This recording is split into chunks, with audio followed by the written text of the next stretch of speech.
Last night was a welcome to the NBA for Victor Wembanyama. I thought last night was cool. First night was the opening night of the NBA, but it also had the baseball game, and the baseball game was so important that, and then, the NBA was like the Nuggets kind of toyed with the Lakers, end up beating the Lakers, and of course the nightcap was Suns and Warriors, but you didn't have Brad Beal, you didn't have Draymond Green. Still, good game. Last night you had a full slate of NBA games, but the culmination was Victor Wembanyama. And there's still this kind of circus freak sort of thing to be like, dude, he looks like a simulation. If you play 2K, he looks like a simulation you can be like, there's no way. So we did this last night. We were Googling.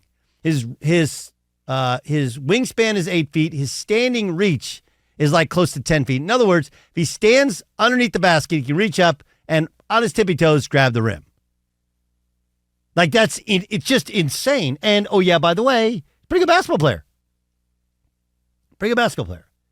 He ends up with 15 points last night. He kind of struggled in the middle part of the game. He was saddled in foul trouble.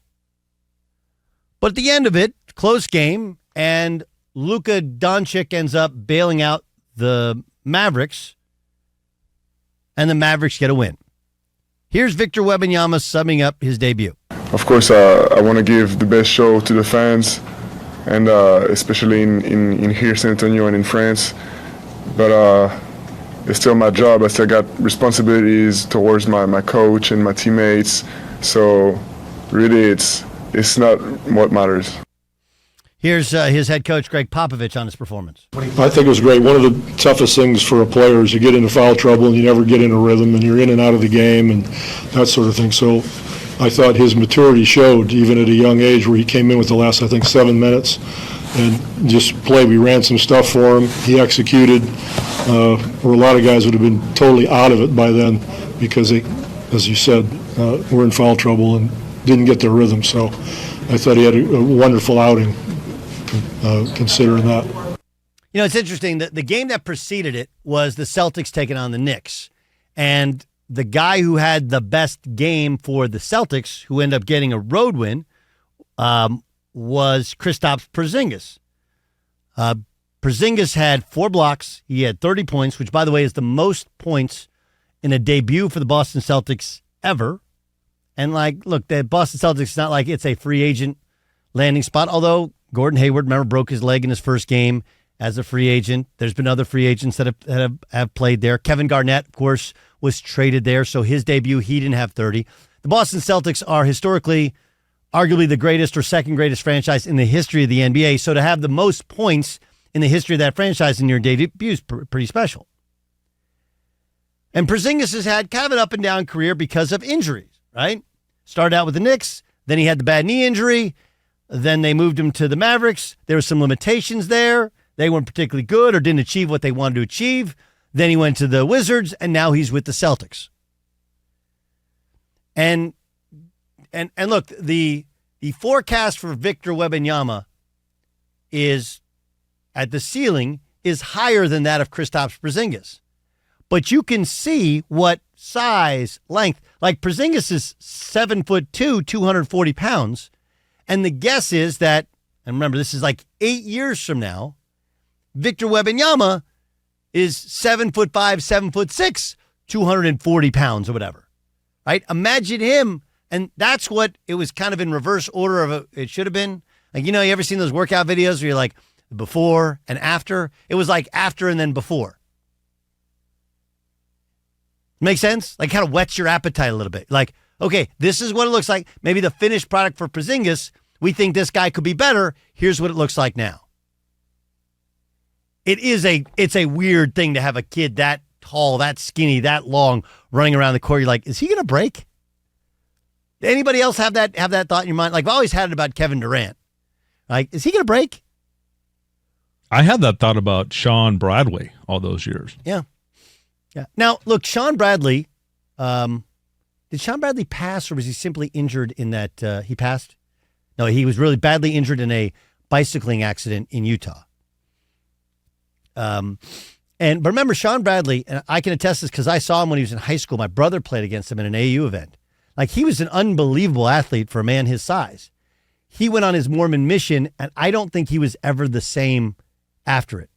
And also some of it was, they were all about putting on weight on Sean Bradley, whereas, this is where Wembanyama has been raised differently, and it's a new age of science. If you've seen his flexibility, it's incredible. They'll try and continue to add weight and strength to him while maintaining the flexibility. But the point is that I don't think Sean Bradley truly recovered from the 2 years away of not playing basketball when he was on his Mormon mission. You can play, but it's like 1 day a week that those guys usually play. It's kind of like free time, whatever. But yeah, he looks like a guy is he going to break? It looks fragile, but it's not. And you can start to see why if you're Greg Popovich, you're like, I'm not going anywhere. I want to see this project all the way through.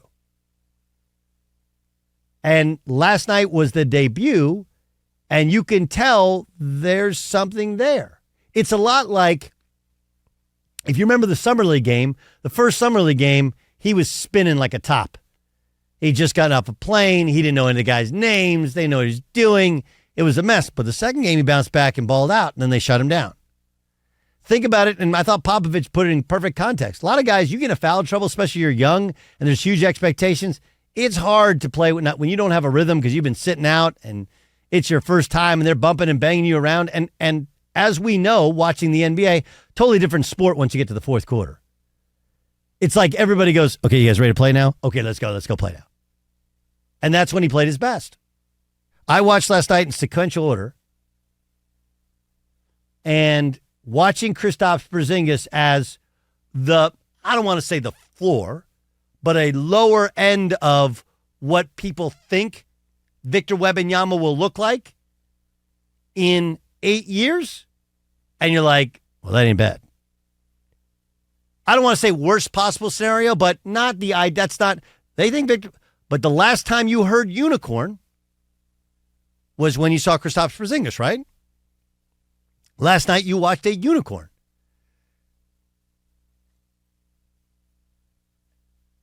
The unicorn thing is really, really weird, though, right? How did that come to be some magical thing that people said used to exist? Like, what's more likely to really exist, Bigfoot or unicorn? Didn't they find, somebody saw there was like a video of a Bigfoot? Yes. Colorado. Definitely. That's where you would be hiding out. Yes. If you're Bigfoot, that's where you're going to hang out at? Nobody's ever gone in the mountains in Colorado. Yes. It's funny. I watched him last night, and I was like, man, that dude is so tall. We were having a discussion last night, my son and his buddy Jeremiah, and we're like, dude, can you imagine trying to shoot a jump shot? Kyrie Irving got his jump shot blocked. He came from the weak side and blocked it. And you're like, imagine like you're making a move and you're like, I got this. I'm wide open. And then all of a sudden, some 7'6" dude with a 10-foot standing reach comes over and blocks your shot. Like, that's not fair. Not fair. Literally, and I mean this in actually a glory, it's like a circus freak knew how to play basketball.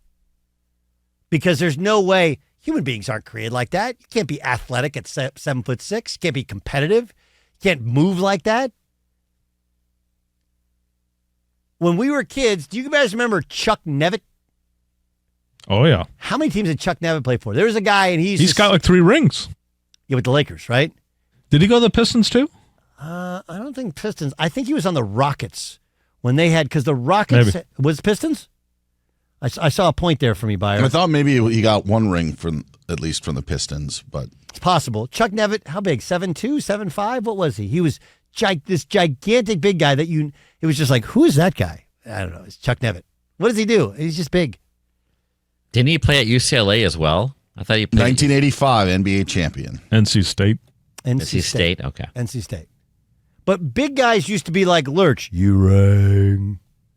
And they're just in there to stand in there and be close to the basket and block shots. And like, now you have a guy who handles the ball, shoots threes out of the court. It's the freakiest thing you've ever seen in your life. And the only thing you hope is, please don't break in half. Please don't break in half. But even after you break, Kristaps Porzingis broke. they better than Humpty Dumpty put you back together again. And he had 30 last night. This actually happened to me once, and I thought to myself, Kevin Ware looks really skinny. Yeah. And Kevin Ware is, by the way, the Louisville player whose leg broke yes, in half in an NCAA tournament game. Yeah. I remember, like, man, he's thin. Yeah. No, you see some of these Yeah. guys, you're like, dude, that guy's so thin. How does that not break in half? Yeah. It did actually break in half. Came back and played, by the way. Like the next year, that was crazy. Crazy. So Victor Wembanyama, I don't know if he's as good as advertised. He's as advertised. And it's going to be fun to watch. And just like, remember, it is in fact a process. And Porzingis is the perfect example of it. Because how many of you had deleted the idea of Kristaps Porzingis being a major part of a big NBA team from your thought process? I did. Yeah. 100%. Me too. When he's with the Mavericks, I was like, yeah, he's just okay. You know, he's just one of those guys. He'll always score points, he'll always be in the NBA. And then last night, you're like, Kristaps Porzingis is the best pickup of the offseason of anybody. And granted, limited sample size, and they'll be able to adjust. And, you know, teams will figure him out, and he's got to stay healthy, something he struggled with in his career. And it's a reasonable thought for Wembanyama. Like, are 7'6" dudes really able to play 82 games and playoffs? But, I mean, it all takes time, and as you develop, and he's clearly in a place that knows how to develop guys, it feels like if that's the floor or close to, the ceiling is, in fact, the roof, as Michael Jordan said. Yes, to John Ramos. I felt like Popovich was done, like last year, the year before that. I felt like he was on his way out. Everybody's talking about Becky Hammond. All these names are coming up. And this, do you think that this extends his coaching career for? Hell yeah. Okay. You think he wants to see somebody else win an NBA championship with Victor Wembanyama? Like, he went through all that crap. You know, it would be like Andy Dufresne coming out of that sewer drain at Shawshank Prison and then going like, hey, you know what? Somebody else want to go down to Mexico and have a good time? That was a Shawshank Redemption metaphor. That was good. I like that. I know you did, but I'm saying it to Bayer. I'm looking at Bayer because I don't think he's Never seen it. Nope. Don't you think he should see that one? I think yes, but he should see The Godfather first. No, I actually think you'd like that more than The Godfather. It's not hard to catch because that movie is on it every day. LeBron also told me there's so many good lines in The Godfather that it's true. There's just so many. So many good lines that you can't even pick a favorite. So full of crap. Not you, LeBron. What's your favorite line from The Godfather? There's so many. It's like 9 hours long. Pick one. Well, yeah. Pick one. It's not personal. It's strictly business. That's one.